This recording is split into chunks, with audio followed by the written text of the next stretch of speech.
Jésus, avec toi dans le désert.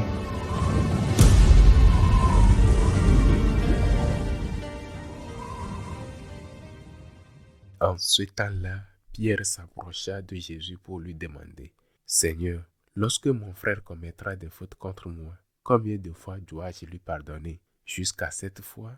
Jésus lui répondit, « Je ne te dis pas jusqu'à 7 fois, mais jusqu'à 70 fois 7 fois. » Ainsi le royaume des cieux est comparable à un roi qui voulut régler ses comptes avec ses serviteurs.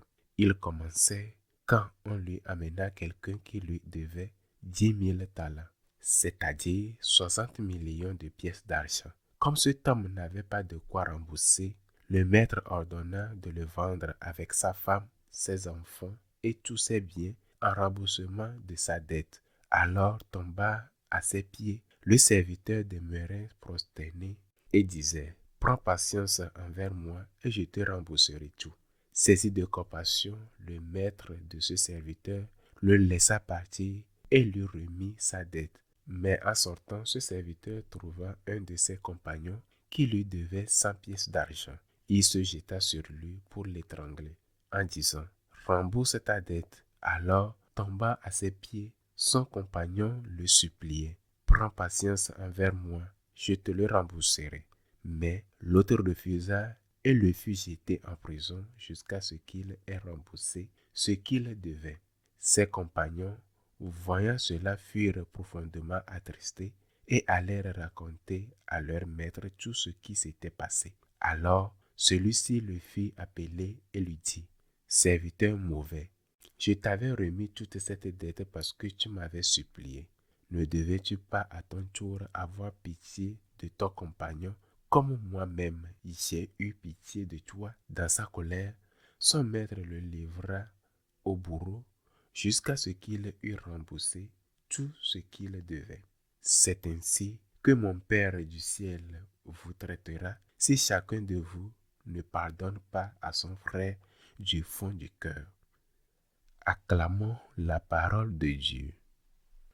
Pour bien comprendre ce commandement du Seigneur, celui du pardon, il faut faire un peu d'histoire. La vengeance est un sentiment instinctif qui pousse à faire du mal à un ennemi, à quelqu'un qui vous a fait du tort, ou même à faire du mal préventif à quelqu'un dont on pense qu'il pourrait nous nuire. C'est un instinct, et c'est un instinct de protection, mais comme tout instinct, il doit être maîtrisé. La vengeance n'a connu de limitation jusqu'avec le monde juif. Chez les Juifs, elle était réglementée et bien mesurée. Œil pour œil, dent pour dent. Si quelqu'un t'avait frappé, tu pouvais rendre le même coup, pas davantage. Ainsi, si l'on t'avait volé, tu ne pouvais pas tuer. Si l'on t'avait volé, tu pouvais voler en retour, mais tu ne pouvais pas infliger un mal plus grand que celui que tu avais subi. Dans le développement de l'éthique, dans l'histoire de l'humanité, cela constituait un progrès, mais un progrès seulement par rapport à ce qui existait auparavant. Évidemment, ce n'était pas l'idéal, c'était juste une étape.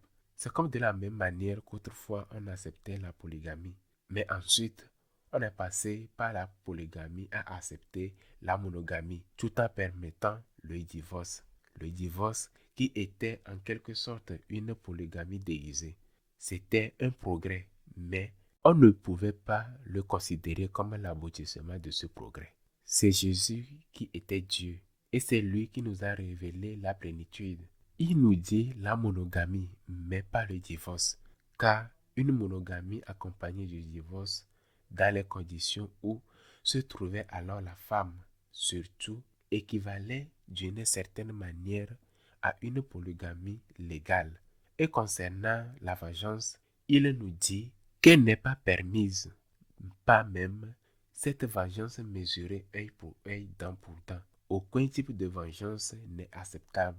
Et ce que dit Jésus n'est pas un simple conseil, c'est un commandement. Et comme le Seigneur sait combien cela est difficile, comme il sait qu'il est difficile de vivre ces enseignements moraux, il comprit sur le divorce, il relie ce commandement à notre propre situation. la mesure dont vous vous servez servira aussi pour vous.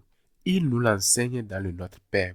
Pardonne-nous, Seigneur, comme nous pardonnons à ceux qui nous ont offensés. C'est pourquoi cette très belle parabole que je viens de lire est si parlante.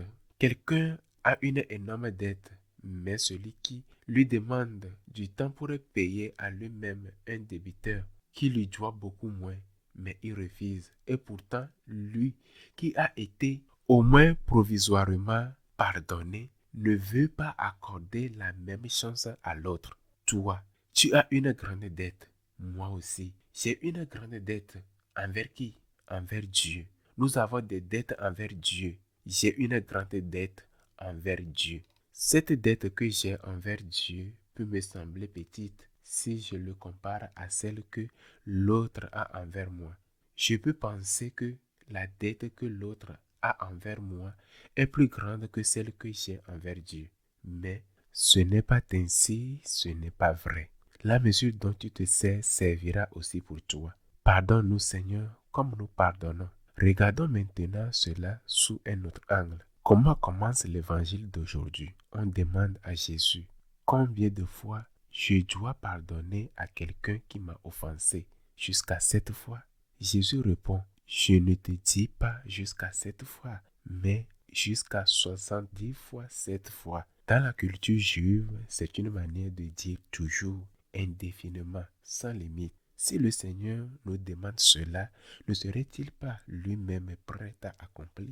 Quel réconfort, quelle paix, quelle tranquillité lorsque l'on sait que le Seigneur est toujours prêt à nous pardonner toujours. Et que ce 70 fois 7 fois qui signifie infiniment, il l'appliquera aussi pour toi. Le Seigneur est riche en miséricorde. Et quand tu prends conscience sans jamais en mesurer complètement la gravité de tes péchés, de tes rechutes, de tes chutes répétées dans les mêmes fautes ou dans des fautes semblables, après avoir dit pardon, puis encore pardon, puis encore autrefois pardon, alors tu te décourages. Tu te dis, je n'ai pas de remède, je n'ai pas de solution. C'est alors que tu dois te souvenir de cela. Il te pardonne 70 fois 7 fois. Il ne te lassera pas de te pardonner. Continue à lutter. Relève-toi. Si dans 5 minutes tu retombes, relève-toi encore 70 fois 7 fois, c'est-à-dire infiniment. Le Seigneur est tombé 3 fois sur le chemin du calvaire. Par ses chutes, il nous montre que non seulement après la première chute ou après la seconde, mais même après la troisième et même après 100 chutes qu'il le fallait, il faut se relever. Dieu est riche en miséricorde. Il te demande simplement que toi aussi, tu sois riche en miséricorde. Quand tu prends conscience de la chute que tu as envers Dieu, toute cette dette que tu dois pardonner aux autres te paraît si petite. C'est pourquoi, comme toutes ces choses qui nous sont très difficiles, nous devons toujours demander l'aide de Dieu.